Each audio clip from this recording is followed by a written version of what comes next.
foremost, I'd like to thank everyone from Randy Peters, who has opened up their space for us here this morning, put together, as always, just an amazing spread. Always look forward to that component of it.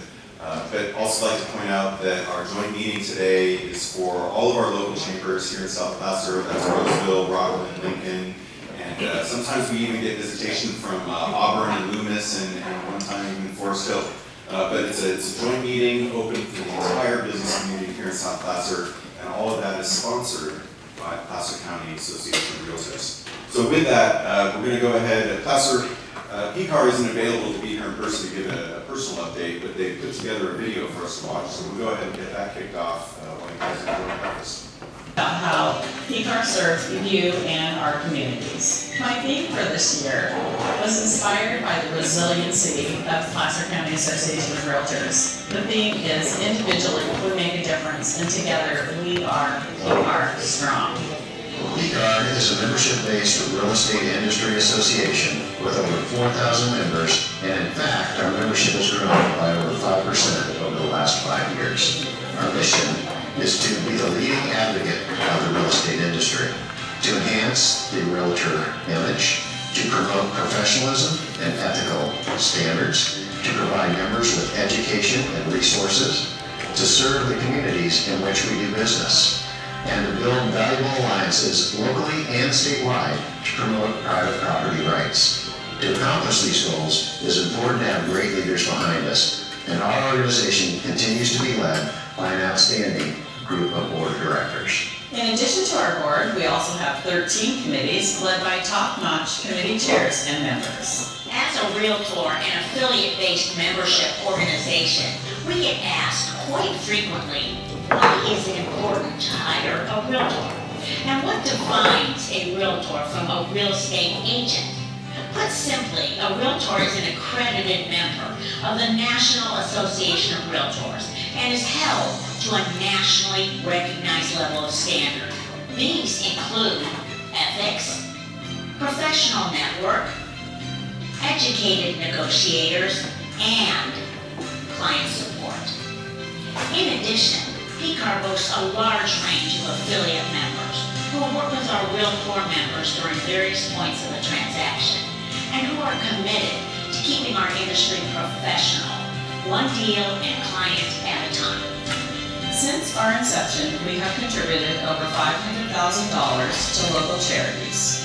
In 2020-2021 alone, we were able to donate $93,500. In just the last year, we supported over 25 different and local nonprofits. We also focus our dollars on helping local students with educational scholarships. In 2020-2021, we contributed $12,000 to students from schools all over the county. PCAR is the leading advocate of the real estate industry. You can find out more information and join us at pcaor.com.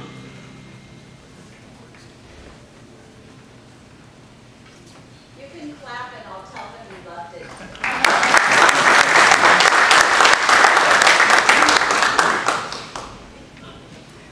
Good morning, Dean Anderson, CEO for the Placer County Association of Realtors. This is a quick market update. So we're looking at the data for the month of August. We had 612 closed sales this August. Last year, same month, we had 710 closed sales. We've got 500 active properties for sale and 622 currently in a pending status, which basically means they're in escrow but have not closed yet. So clearly this year is significantly less than last year. The one thing to keep in mind with those numbers is that we had a lot of issues, obviously, in April and May of 2020, after we had first closed down. There was a lot of uncertainty as to what was going on in the market and what agents were even allowed to do at the time. And so, as soon as everything kind of settled a little bit, we had this massive spike that happened here over last summer. So nothing to necessarily be too concerned about. 612 closed sales is still a significant number of closed sales. Last year was just literally kind of wacky. Next up, we have the average price per square foot, and you can see that over the course of the last year has continued to just do nothing but go up. In fact, California set a new record for the month of August with regards to the median price of homes for sale. It's over $800,000. Average days on market. Now, keep in mind the average is taking the average days of all the properties and how long they've taken to close. So you're going to have some properties in there that may have been on the market for 2, 3, 4, 6, however many months because maybe they're a hard property to sell. And so that's where this average number comes in. The median number of days on the market, meaning the same number of properties entered escrow below that number of days and above that number of days is actually 7. So we've got a lot of properties that are getting into escrow rather quickly. This 102 right here, that's the percentage of the sales price versus the original list price. So you can see we started, right about February, March, where we started seeing the the majority of properties actually selling for a higher price than they were listed. The median price for August is $644,000. We hit a peak here in June at $670,000. This isn't, again, all that alarming. We typically see the median price start to taper off as everybody heads back to school, if you will. And then it usually continues to taper down over the winter months and then starts to come back up in the early spring, around March. This is a 10-year window for the median price from 2016 to 2021. And you can see that we started off the early spring, around March. This is a 10-year window for the median price from 2016 to 2021. And you can see that we started off here probably right around 435,000. You can see that towards the end of the summer it dipped, and then it went up to the summer again, and then it dipped just a little bit, went up to the summer again, dipped a little bit. So it continues this trend until we get to 2020. So we did see a little bit of a spike here. This is probably July or August. Dipped, and then in October, it just took off. So this is unusual. And that's what has carried our median price so high over the course of the last year. So right now, we're literally 19.8% increase in median price from August of 2021 versus August of 2020. And I believe it was 20% for years. If you purchase something at $435 and you're able to sell it today for $644,000, that's a pretty good return on your investment. If you had purchased that same property back in 2011, when I have a graph for that, but that median price was in the high 200s. So you can see what a promising investment that's turned out to be if you purchased your home in that time frame over a 10-year window. You've done pretty well for yourself with regards to the return on that investment of your home. This is the months of inventory based on the number of sales that we're closing right now. So we're at 0.8, so we're less than a month's worth of inventory. We've been as low as a half a month.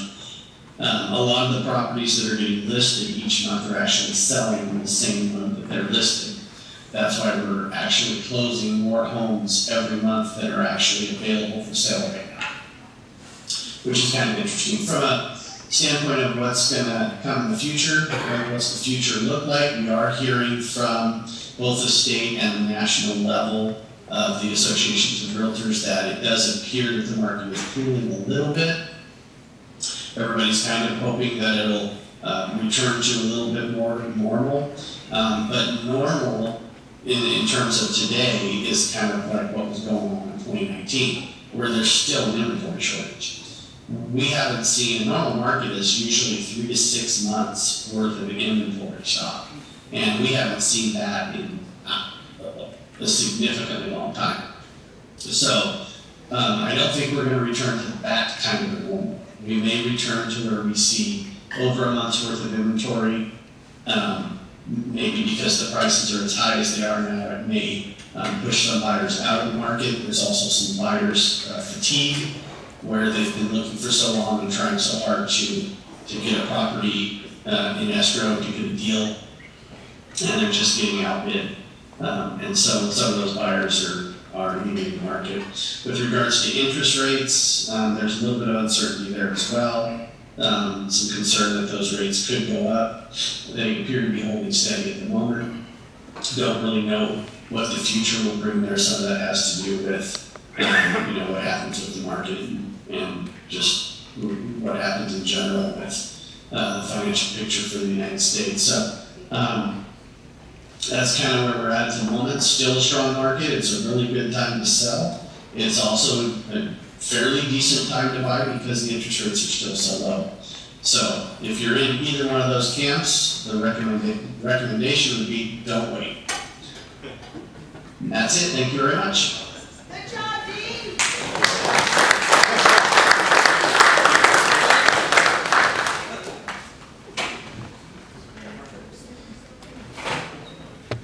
All right, folks, with that, we'll get into our formal agenda.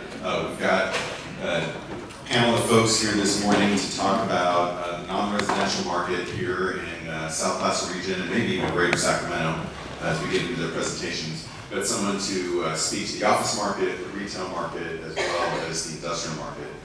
So first up, I'd like to introduce to you Brandon Sessions, Senior Vice President with Gallelli Real Estate, and he'll be providing us an update on the office market. By way of background, Brandon is a recognized expert and leader in commercial real estate here in the SAC region. He specializes in medical and general office leasing, tenant representation, owner-user sales, investment acquisition, and condominium development.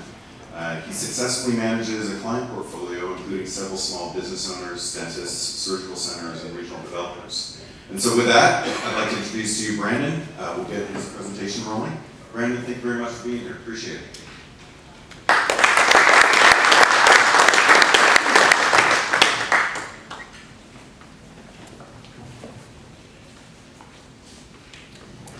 Good morning. Thank you for having me here. As mentioned, I specialize in office and medical representation and sales, predominantly in the South Placer region.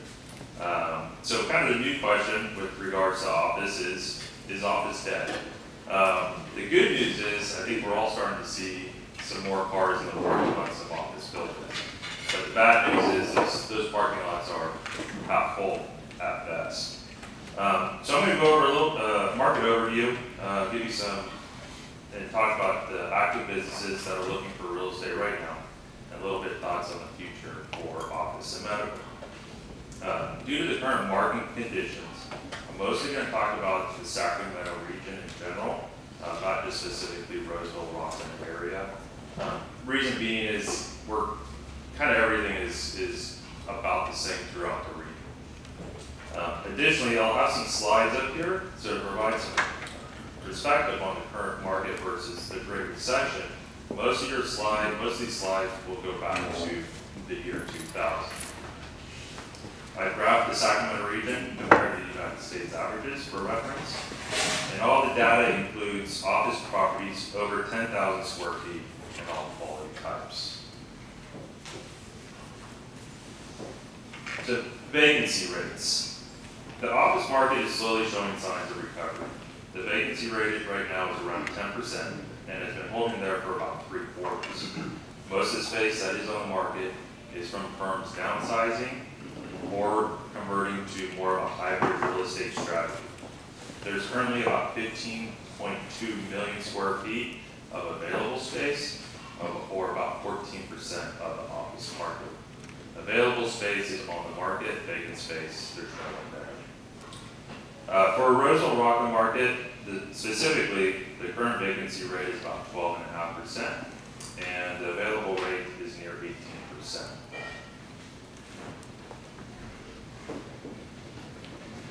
Our lease rate, this is the available rate. With regards to lease rates, the asking leasing rates are holding for the most part.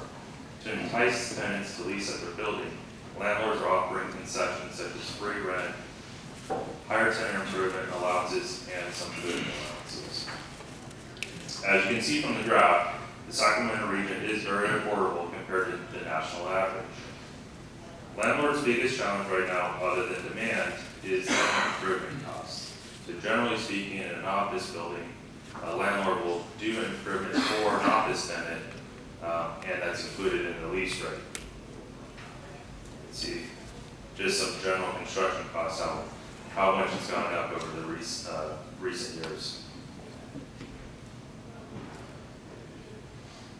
So, to make up for the increase in construction costs, there really isn't much room for landlords to even reduce their asking rents at this point in time. Next, I'll talk about some office sales prices. The sales market has been modest for the year. The economic uncertainty is keeping buyers on the sideline, and questions surrounding occupancy of the office space is causing investors to pause.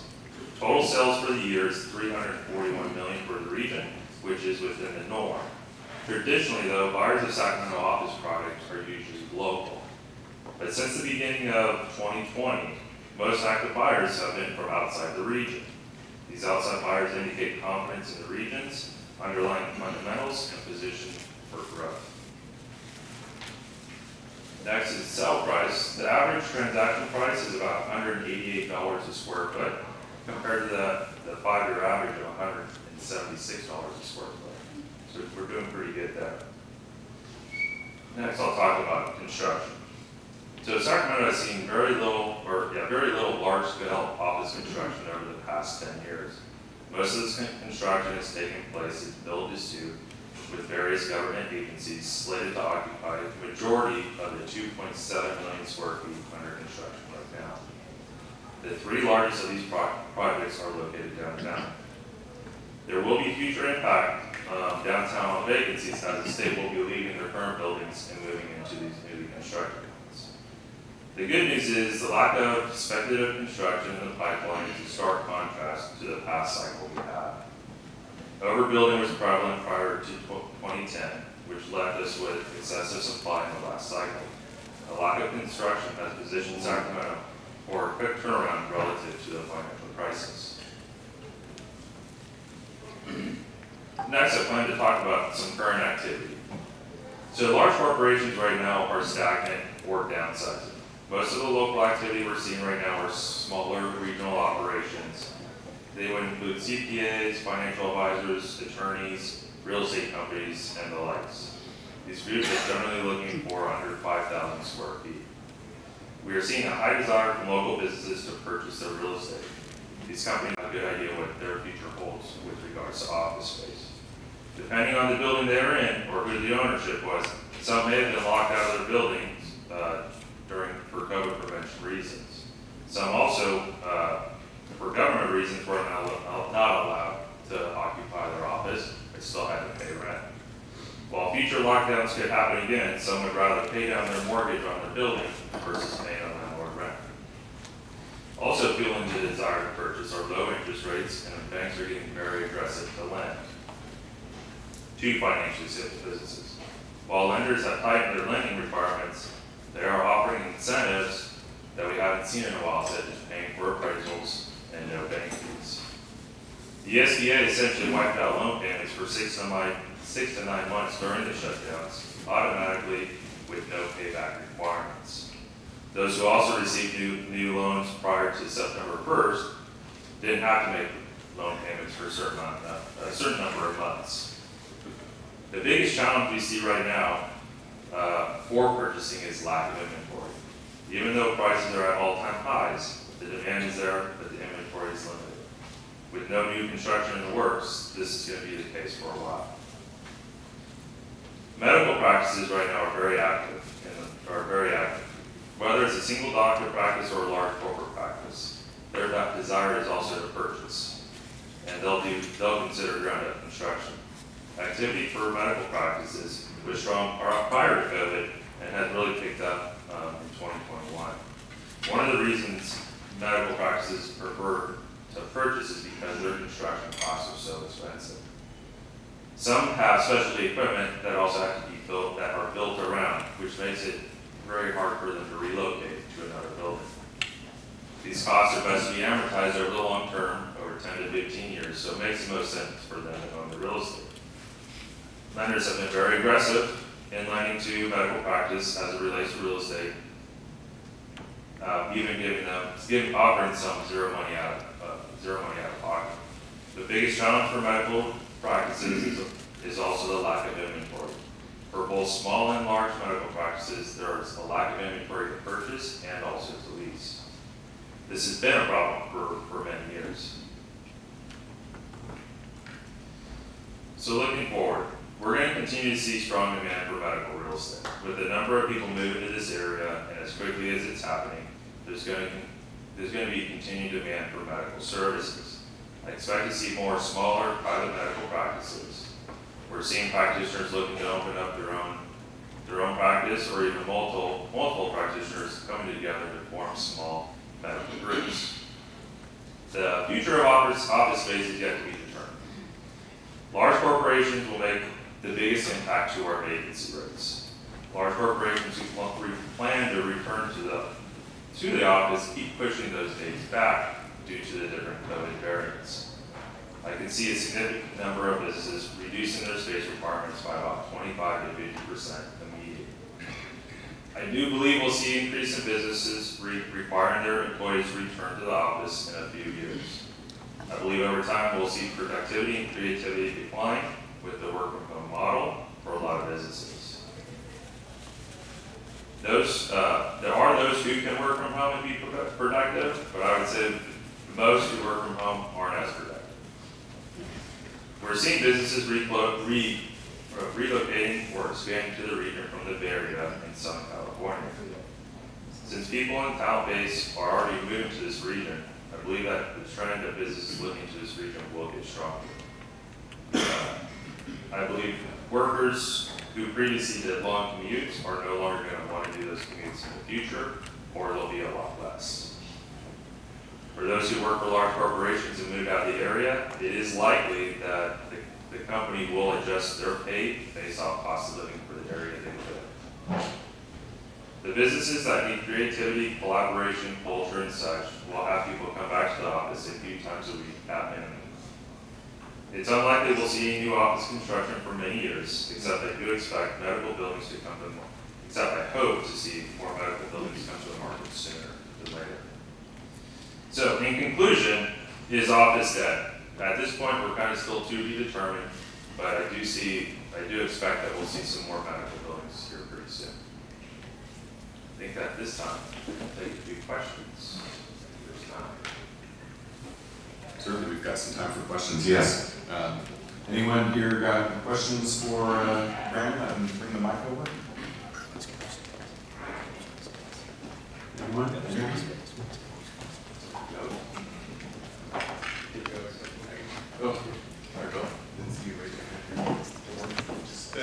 Quick question. Just curious what kind of interest we're seeing from Bay Area companies to either open a satellite office or move altogether. We're starting to see larger corporations start moving out this direction, or have plans eventually to move out this direction. Rick and I actually just did a deal not too long ago of a medical device company out of the Bay Area, and they started off with about 10,000 square feet a year, with future plans to move their whole operations to this region within the next 5 to 7 years. So it's happening. They're looking, but the larger ones are still really just trying to figure out what their future holds with the office space and this work from home. Their employees are moving here. The employees are moving here, absolutely. Regardless of whether they are. I'm hopeful that we will start seeing some satellite offices. I think that's what's going to have to happen versus the long commutes, basically from here to the Bay Area. That they'll maybe have a 5,000 square foot office here that the local people who live here can report to. I think that may be coming down the pipeline. And I can actually attest to that. I work for a company that couldn't attract talent to downtown Sacramento because so many people live up here in South Placer are not willing to make that commute to downtown. And that's going to happen too. I think even just a commute from Placer County or Folsom, Eldorado Hills to downtown Sac, it's going to get, the desire for that is going to go down. And maybe we'll see some satellite office even for local companies. Yeah, And that's what I was alluding to with my own firm, is that that's exactly what we did in order to attract some of the talent that we got here in Placer County. We opened up a local office here in town just for that very reason. I saw another question here.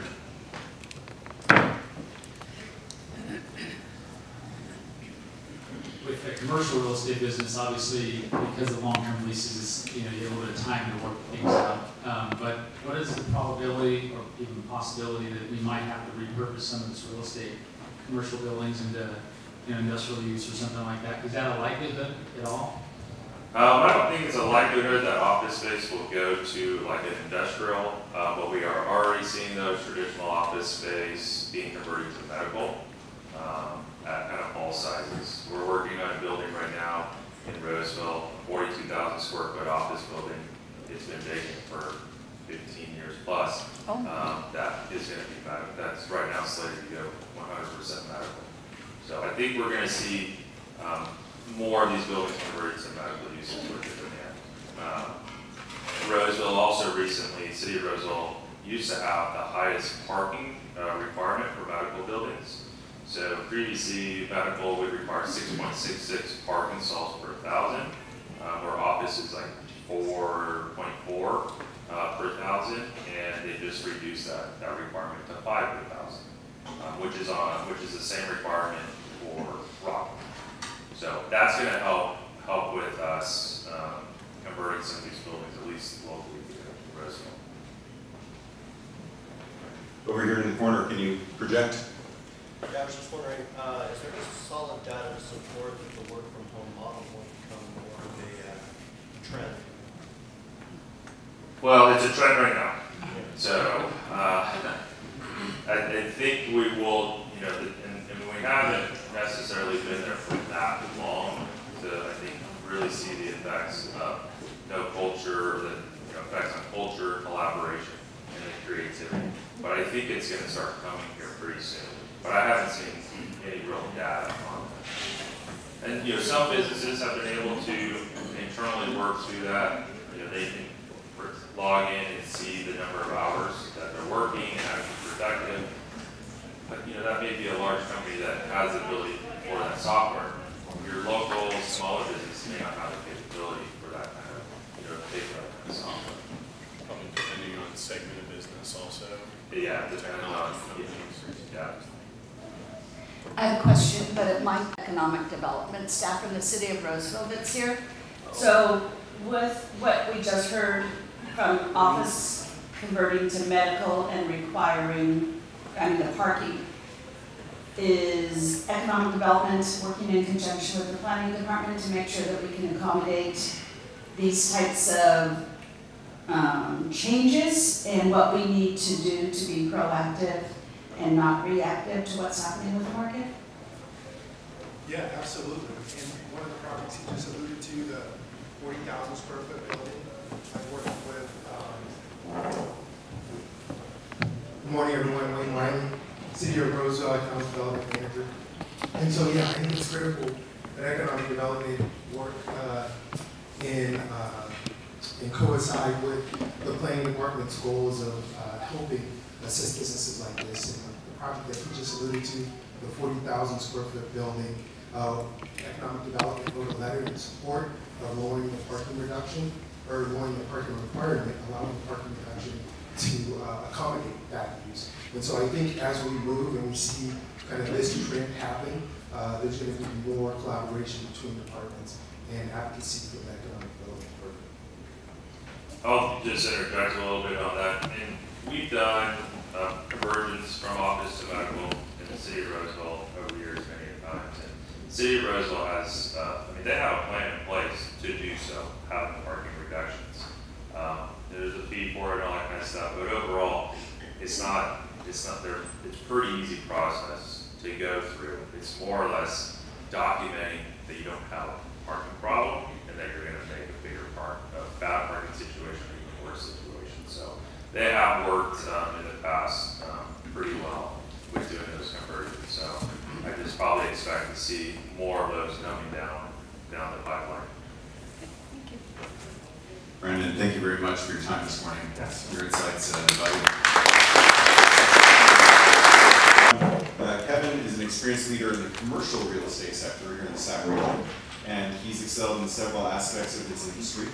His career experience includes national tenant representation, landlord representation for multiple real estate investment trusts, and several ground-up development projects. Kevin recently made partner with Gallelli Real Estate, and in 2019 was named the top producing broker for the company. So with that, Kevin, thank you for being here. We look forward to your updates. Thank you. We really appreciate it. All right, so thank you all for having me here today. Appreciate it. I moved out here in 2002 from the Bay Area, Roseville, and I really love the region, specifically South Placer County. So kind of fun to come out here and see all of you this morning. Today I'm going to talk about retail trends, shopping center, active tenants, new development, and just generally a state of the market for retail commercial real estate in our region in 2021. You know, it's been interesting over the last 18 months and the last 12 months. I found myself saying to a lot of our clients, we're sort of in this mystical economy that sort of doesn't make a lot of sense, but we've come through this pandemic, you know, self-imposed economic shutdown that we've literally never seen before. That turned to government subsidy that actually had some people making more money not working. That then turned into supply chain and labor shortages that we're now dealing with today. So, you know, meanwhile, there were many people that truly struggled in terms of finances through the pandemic. It's a bizarre economy when, you know, cars and boats are appreciating for the first time ever. And, you know, you can't get a pool guy or a pool company to come out and bid for a $100,000 pool in your backyard. Hot tubs are 6 months on back order, and you can't get a tea time. So, anyway, and then your house, per the update this morning, and your 401k are at all-time highs. So, it's been a mystical economy. But in terms of retail market trends and what we're seeing, I think if we all got together last April, May, and said, you know, everybody make a prediction, where will shopping center and the retail commercial real estate market be in 18 months? And I think most of us would have said, it's probably going to be in the tank. You know, are these tenants, are these retailers even going to survive? We could have huge vacancy. I was actually asked at another speaking event, you know, what do you think around that time? It was about June of last year. And I said, you know, it's kind of a dangerous question to make a prediction during that time when things were really pretty frightening. And I said, well, I think we could get into the low teens, you know, 13, 14% vacancy in the Sacramento region. But I don't think we're going to get to 18, 20% disastrous sort of vacancy. And even though I was optimistic, I was still wrong. So, you know, today our Sacramento market for retail is sitting at about 8.7% vacancy. I've actually got a slide here. So these are the vacancy rates throughout various submarkets in the Sacramento region. So 8.7% for the total market. You know, by comparison, at the end of 2019, our market was extremely strong as leasing brokers. We were really concerned we might start running out of product. You know, we make a living based on transactions. We need vacancy to backfill to make a living. Little did we know, come March, you know, things were going to really change for us. And so, anyways, by comparison, in the end of 2019, we were around 6% vacancy. So 8.7, we're really doing pretty well. Here in the Roseville, Rocklin, we're 6.7%, it's a really healthy market. Folsom, 6.7%.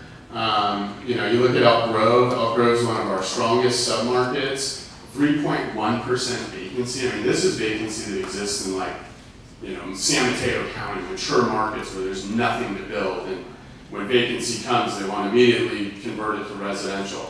So, yeah, overall, our market has demonstrated significant resiliency. Up here in Placer County, we didn't shut ourselves down as much as certainly San Francisco Bay Area, even Sacramento County. So, you know, a lot of our businesses and retailers were able to figure it out. You know, I would say one of the softer segments of our market is the junior anchor. These are the, let's put this back. The junior anchor segment, which is like 15 to 30,000 square foot retail tenants. You know, the TJ Maxx, the Ross, all the way down to like an Ulta. That's been the slower portion of our business. And so, you know, we go back to the Great Recession, and you know, coming out of that, we had a ton of bankruptcies within retailers. We still saw quite a bit, but by comparison, rents in 2009, 2010 for that size of space were like $8 to $9 annual triple net rents, which is, you know, 65, 75 cents a foot monthly. Now we're, you know, we got to a peak of 16, 18 bucks.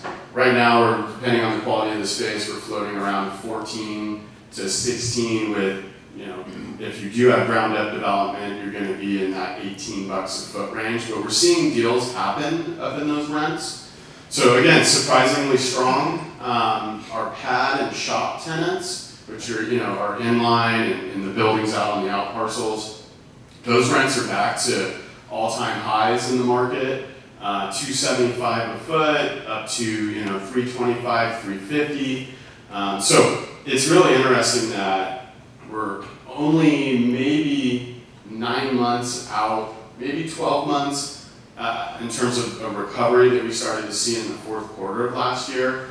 And we're already back to basically peak rents for quality space, Class A. We are seeing some areas of the market still with some challenges. If we have 3,000 to 5,000 square feet of inline space, that's tougher. There's just not a lot of demand. There's not much depth in the market in terms of users for that space. I think we're going to continue to see these vacant, you know, larger sit-down restaurants.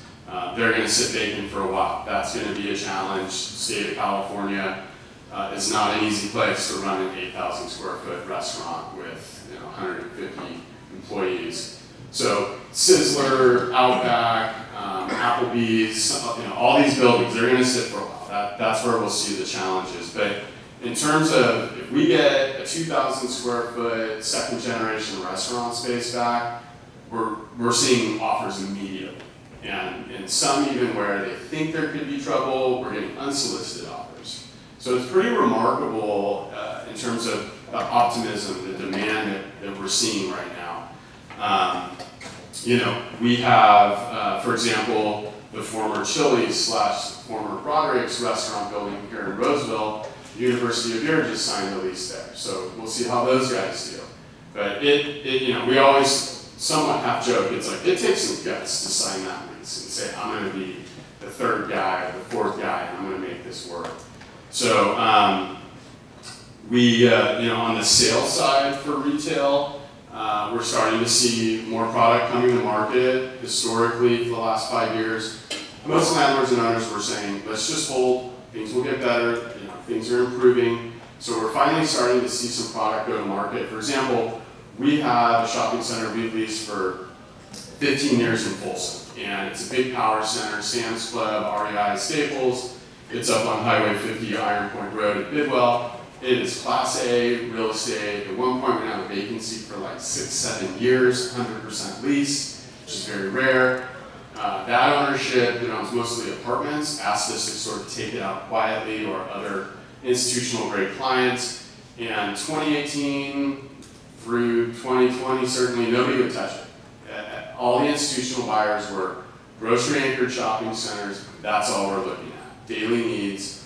E-commerce has us freaked out on all these mid-majors. No thanks. So finally said, you know, we're ready to move on. We need to recycle the capital. They took that property out to market earlier this year, and we were able to sell it to a local buyer at like a 6.25 cap rate, which is a very low cap rate for that product type. So, you know, it's pretty amazing to see where we are today versus where we thought we might be. All pretty positive. And I do think that, again, for our update this morning on the residential side, our residential market's done really well throughout our region. You know, housing values appreciating, the Bay Area migration that's been occurring, and our retail commercial real estate always trails what residential's doing. So if we all feel like we've got all this equity, you know, we're feeling like we have wealth, we're going to go out and we're going to spend, we're going to consume, and have higher consumer confidence. Now, that all being said, you know, pretty rosy so far. Last year, there were definitely challenges. If you were a property manager, your life was pretty much miserable. You know, unbelievable amount of amendments to leases, blend and extend, deferment, abatement, you name it. I would imagine last year, in our market, literally thousands of amendments were completed to retain tenants. And what was great, and what we were telling our clients was, you know, retention is the name of the game in shopping center right now. You've got to work with these guys, and you know, a lot of it was that there was not a lot of forgiveness of rent necessarily, and it was all really focused on the more mom and pop, local, regional tenants. Starbucks, Chipotle, you know, these guys, it was like, sorry, you're going to be fine. But, you know, Rick and Kevin own a pizza shop, we got to work with these guys. And so, thank goodness, generally speaking, landlords were pretty smart, ultimately. But tons and tons of amendments, huge tug of war early on. I mean, tenants just stopped paying rent in March, April, May. We were all like, okay, this could get pretty scary, this could get really ugly. And communication was really the biggest item, and the biggest point of success, I think. When you don't talk to your lender, when you're not making payments, they're just going to take your property. If you're not talking to your landlord, you're just not paying rent, you know, they're going to bring the hammer as soon as they can. Obviously, we had eviction moratoriums as well, and then obviously PPP funds came along, and you know, that was, I think, huge to small business and keeping us all moving forward. By way of background, Rick specializes, as I mentioned, in the industrial category of the commercial real estate market. His versatility in our industry allows him to participate in negotiations of industrial loan, leasing, owner-user sales, and investment sales. His knowledge of the SAC industrial market has resulted in him being recognized as one of the best, most active agents within our region. In addition, Rick's obtained his Certified Commercial Investment Member designation, which is the highest commercial designation awarded by the National Association of Realtors. So Rick, thank you for being here. We appreciate your time, and we're looking forward to an industrial update. All right. Okay. Hey, thank you for having me. Appreciate it. That's a lot of words about me. Thank you. I'm going to cut mine in half. Thank you, Kevin. All right. 5 minutes, I promise. You know, compared to the retail guys and the office market, industrial's really been, over the years, we're right in a step shop. You know, we're just boxes with 1 or 2 stripes on it. No one really gets excited about industrial. And then this whole COVID thing hit. And we can't keep up. We're doing everything opposite of the office market, and it's quite incredible what's been going on. So let's talk about what's going on in South Placer. We're a warehouse market of about 20 million square feet.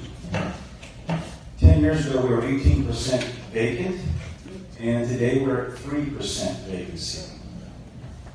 We don't have any product. Our rents have doubled. We're going to see rents continuing to rise. If you're looking for a small product, small warehouse shop space under 15,000 feet, you can expect to pay $95 to maybe $1.20 square foot triple net. If you're over the 20,000 foot mark, and you can find it, we're probably in the 55 to 60 cents a square foot triple net. We haven't had any relative new construction this last cycle. It's been missed. All the would-be developers, they kind of looked at all the Amazons and Walmarts and big box distributions, and they said, hey, let's go build those. And the small product, which is 90% of the activity in our market, got kind of left behind. So all the existing products getting gobbled up. If you have a building from 2008, before the recession, that's still considered a new building. So, so as you see, our vacancies are incredibly low. Our rents are going crazy. We just did a small warehouse that was at $1 a foot triple net, and the triple net's another 23 cents on top of that. And so it's quite amazing what's going on. And so we have two sides of the market. We have a warehouse market where it's traditionally all warehouse and very minimal office space. And then the other side of it is called flex space. And we refer to flex space where it's at least 50% office build out, less warehouse, and a flex can go up to 100% office space. And that's where Brandon and I had crossover and we do deals together in that flex area. But I'll tell you, the construction got missed over. There was 2 builds this year so far. That's it, under 20,000 square feet total. But over the next 8 quarters, we've got just over 1 million square feet planned. And so that's coming online. Tony's going to be part of that. The cost of new construction, the smaller products, it's too costly. The cost of the land, the permits, the fees, the materials, it's so costly that we can't make anything pencil. We have to have rents in the $1.30 to $1.50 a square foot for the smaller product to make it actually pencil and get attractive. So that's part of the problems with the development where we just aren't seeing any. We do have investors that are continually looking for quality assets. They're paying record low cap rates, which is interesting to see. And just as a review, the cap rate is our sense of return on the building. If you put your dollars in the bank and you get a 1% interest, if we buy an asset, a cap rate is that return. So if we get a 5% cap rate, that's what we can expect on the return. We're seeing warehouse cap rates in the 5 to 6% returns right now.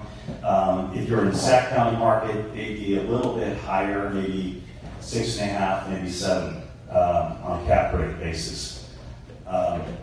If you're looking for small product in the South Placer market right now, and you call me and you say, hey Rick, I need a shop station yard, nearly impossible to find.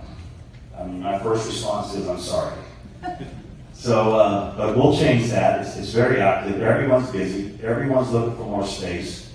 The hot tub that Kevin couldn't find, that guy took 10,000 square foot from me just for inventory to stock up. The contractor that Kevin was looking to hire, he leased 10,000 square feet from me just because he was buying sheetrock by the train loads just to stock up. And so everyone is just robust.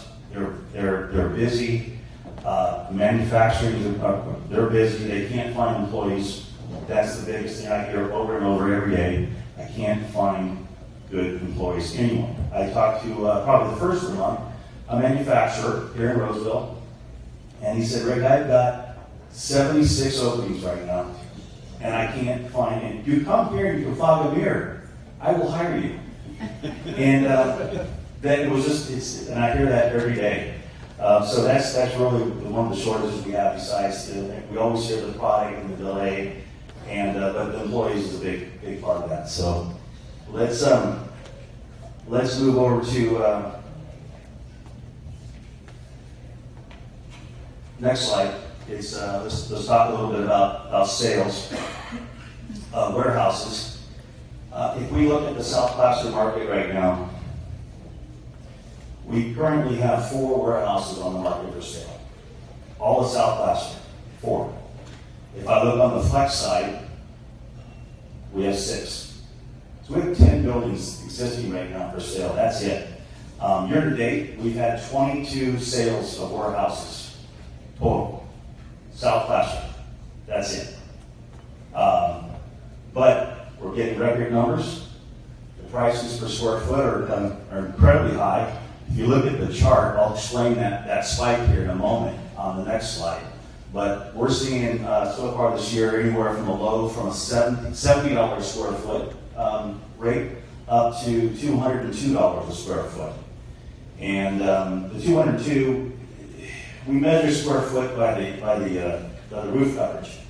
And a lot of times we get into construction yards where it's a small building with a very large 3-acre lot or laydown yard for trucks or whatever. And so because it has so much yard with the small building, it skews the number. So we'll see a construction yard maybe sell for $220, $240 a square foot, because we're only measuring the 20,000 foot warehouse, but when in fact he has 3 acres of paved asphalt yard area. So that's one of the skews that we have to battle with back and forth. But nonetheless, we're seeing close to $200 a square foot for even normal buildings without yard. So that's one of our challenges right now is in the activity. But you can see we're getting record prices. They have doubled clearly over 10 years, and 10 years puts us back into recessionary times. So let's go look at some real life cases here. This is a couple of comps that recently sold. This is in Rocklin, and up to 65. This was an empty 7,200 foot warehouse condo. We consider this flex space. And it traded at $190 a square foot. This was an investor out of the Bay Area that was just looking for investment. Now, it's vacant. We thought a user would buy it and move his company in there. But he is going to be looking for a tenant now to backfill it, stabilize it. And I think once he does that, finds a tenant, brings in, does some TIs, he'll probably be stabilized around 6 3/4, maybe a 7 cap, but he'll have to work for that. But a good price nonetheless out there in Rocklin. Here's another one in Rocklin. Brandon brought this buyer to us, and this one traded. This is a small owner-user building, about 6,000 square feet, has a small yard. It sold for $187 a square foot just a few months ago. It's in a park, business park setting, and it was classic. We had 2 offers on this, and Brandon's client was the winner. And I must say, out of all the years that I've been selling warehouses, so far this year, every single warehouse that I've sold has sold for at the listing or above the listing price, and that has never happened to me in 30 years. I can't explain it. But they had really good, and that was a local company that grew into this, used SBA financing.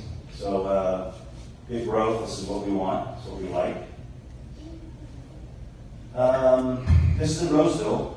This just closed about 10 days ago. It's a 15,000 foot warehouse off of Washington, and it closed at 177 square foot.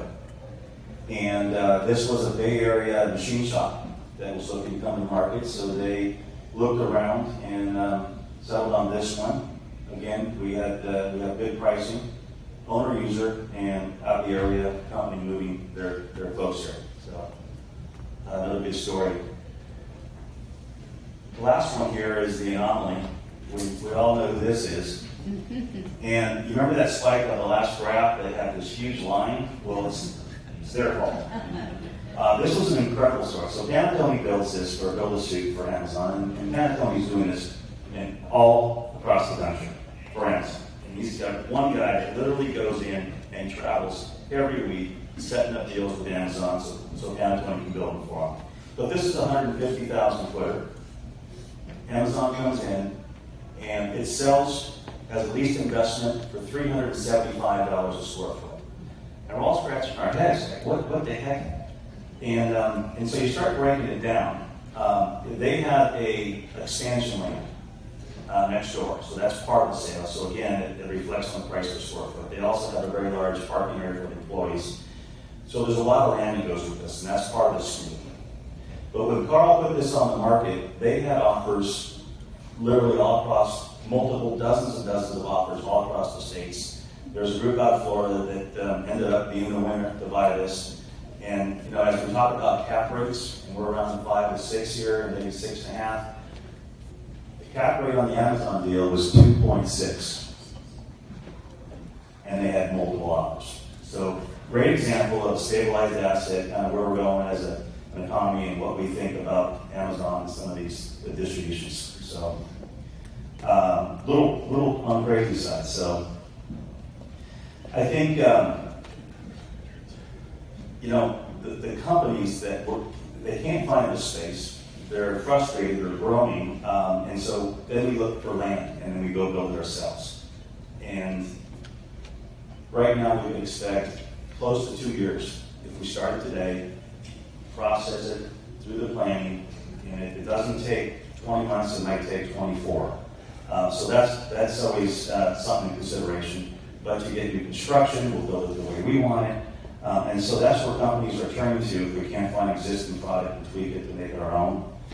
So you're going to continue to see some of those opportunities, the land opportunities for companies to fill their growth needs. So I think overall, we'll see the rates continue to rise.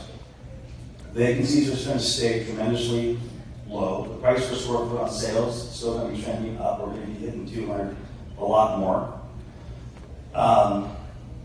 And I think overall, I'm optimistic about the next 2 years. The market's going to be tight. Those are challenges, but overall, it's going to be robust on the industrial side. Companies are looking forward. They're busy. They're hiring, and they all think it's going to be continuing. So thank you for your time, and if you have any questions, Kevin would be happy to answer them.